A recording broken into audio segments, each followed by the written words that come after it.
Tonight, as we continue our reporting on the power of water, we want to shine a light on the silent crisis that's happening around the world, the lack of access to clean drinking water. 1 in 4 people worldwide carry this burden, and unless you don't have tap water, it's probably something you spend very little time thinking about. In tonight's Prime Focus, we travel to Mexico to meet some water warriors fighting for clean water for everyone, everywhere.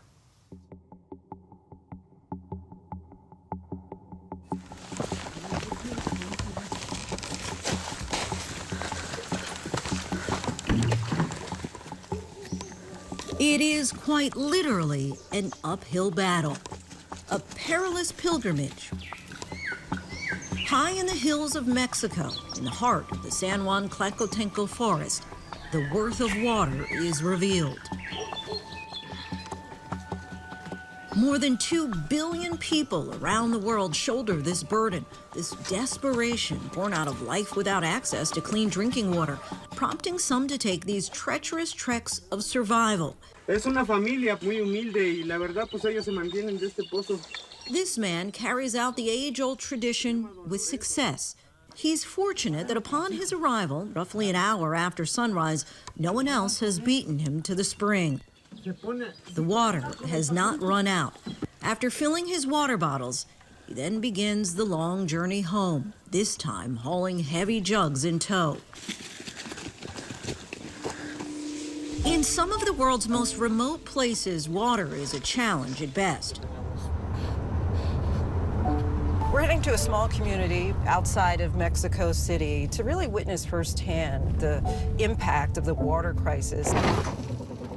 We wind our way around the Mexican mountainside, about 60 miles south of Mexico City, though it feels like a world away. This is the way to the spring, to the Sacazonapa spring. And this spring has been around for hundreds of years. And this is the closest spring to the community. Tracing the steps of this life-threatening tradition in pursuit of a precious lifeline. It is right over here. But this is the travel that a person needs to do. Yeah, how do you do this if you have a lot of water? Exactly, carrying a jug of water, doing this, it is particularly hard. Yeah, I can only imagine. It's hard enough without any water. Right? And this is the spring. The steep climb concludes here. This has been a tradition for many of the villagers here for generations, where they make this trek, sometimes several times a week, in order to get access to clean water from this sacred spring right here. And this water comes directly from the forest. Often women bear this burden, and it's one many are unaware of. Around the globe, women spend 200 million hours a day collecting water for their families. Eva Flores endures the hardship personally and professionally. Her restaurant, Los Aguandos, is one of the only restaurants here in San Juan Tlacotenco. Oh, también aquí. She tells us she worries about water every single day. ¿Tú tienes suficiente? No, No, no nos alcanza. No, nunca compramos por pipa aquí el agua. There is never enough. She primarily relies on the rainwater she harvests during the rainy season to run both her household as well as her business. ¿Tú estás muy preocupada cada día para agua? Claro que sí. Sí. Sí, porque pues, le digo, aquí nos hace, pues, lo primero el agua. Pues aquí no tenemos agua potable. But by the end of the dry season, when the water runs low, only further aggravated by extreme droughts linked to climate change, Ava, like so many here, needs to pay for water to be trucked up the mountain. We've seen certain communities where people spend as much as 20% of their income on water, which is insane. The giant tank right in Ava's front yard was installed by Isla Urbana, a local water NGO specializing in improving rainwater harvesting. Gets channeled in. Most of the places that have very severe water access problems in Mexico are also very remote, rural, predominantly very indigenous communities. This tank acts as a storage vessel to capture rainwater. It's connected to a filtration system, making it more manageable to do basic domestic necessities. And when it runs out, it can be filled back up by a water truck. When you have water crises like this, everybody always thinks of like access, like not having enough water. But the quality problem is just as big. Enrique Lomans founded Isla Urbana when he saw the water issues plaguing his hometown of Mexico City. It's one of the largest cities in the world, and it's running out of water. The street level is dropping about 1.5 feet per year because of how quickly we're drawing water out of the ground. So yeah, 22 million people running out of water. It's like a pretty terrifying thought. A terrifying thought so many are facing. And Isla Urbana is just one of many organizations worldwide building solutions to help create equal access to water for all. Hey, how you doing? So nice to meet you. Nice to meet you. And so is one of Hollywood's biggest superstars. Matt Damon has taken on perhaps his most significant role yet. What made you decide, I want to use my platform for good specifically in this way? As I started to learn about issues of extreme poverty, I was just shocked at how water really undergirded everything. I recently sat down with Damon and his co-founder Gary White in New York. They've pledged to help as many communities globally gain access to clean water. Together in 2009, they created Water.org. This is the global water crisis. The organization has already empowered more than 52 million people with access to safe water or sanitation through affordable financing in 11 countries and 4 continents. One after another, these women, among the most vulnerable on the planet, are really taking charge of their own solutions. And that's what's exciting for us, is it's not our story at all, it's their story.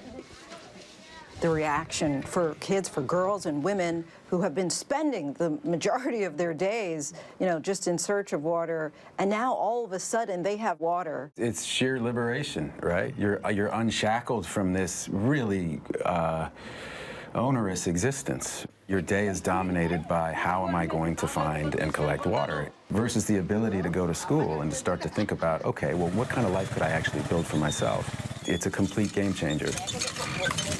Each small loan they dole out literally transforms lives. One woman we met in the Philippines, she was paying about $60 a month in this slum for these water vendors. She took out one of these loans. Now she's paying $5 a month for the loan repayment and $5 a month for her utility bill. And there's been $4.2 billion in these microloans. It's not just the needless kind of death and disease that happens because of this issue. It's the robbing human beings, particularly girls, of their potential to live out their dreams and kind of maximize their potential and live the lives that they want to live. Hola, Rosalva. Hola, buenos días. Yo estoy Linsey. Bienvenida a la casa, mucho gusto. Oh, igualmente. Dreams that Rosalva hopes will come true for her 14-year-old daughter, Dulce.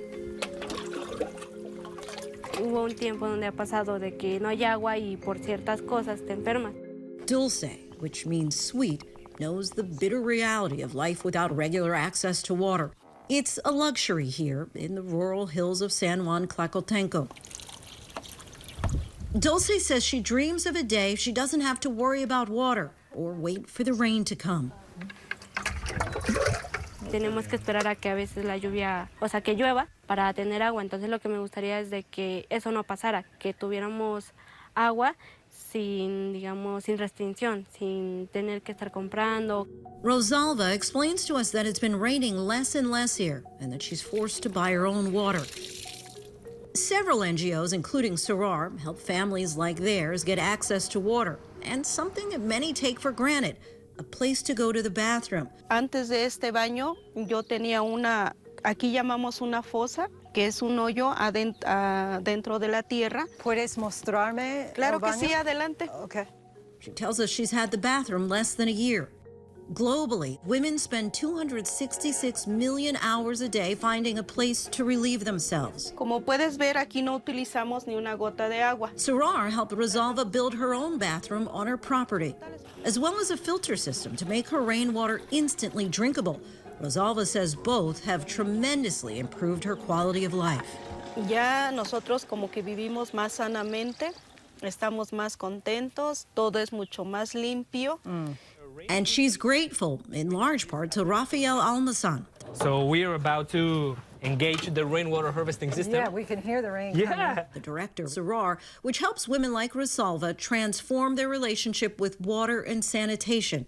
Rafael explains why the burden of water collection so often falls squarely on the shoulders of women. En el caso de San Juan, por ejemplo, Rosalba, ella tiene que salir a trabajar todos los días, de 6 de la mañana a 4 o 5 de la tarde, vendiendo sus nopales o trabajando en la tienda. Y después de eso todavía tiene que encargarse de las labores domésticas. Y una de esas labores domésticas es, pues, buscar agua. ¿Por qué es las mujeres que tienen que buscar el agua? ¿Dónde están los hombres? Los hombres, muchos de ellos migran a los Estados Unidos. Y, ajá. So, las mujeres están solas con los niños. Sí. Leaving young girls like Dulce to bear this daily silent burden. She's already a water warrior, determined to help access and sustain this dwindling resource. Y eso es lo que me gustaría futuro, ayudar aquí en mi comunidad a eso, a que, digamos, haya agua en todas partes. Giving further credence to the old adage that when someone's thirsty, a drop of water is worth more than a sack of gold. A reality Dulce and her mom live every day as they treasure this simple yet sacred necessity that sustains us all. Something so necessary that so many of us often take for granted. We want to thank everyone who helped make that story possible. Hi, everyone. George Stephanopoulos here. Thanks for checking out the ABC News YouTube channel. If you'd like to get more videos, show highlights, and watch live event coverage, click on the right over here to subscribe to our channel. And don't forget to download the ABC News app for breaking news alerts. Thanks for watching.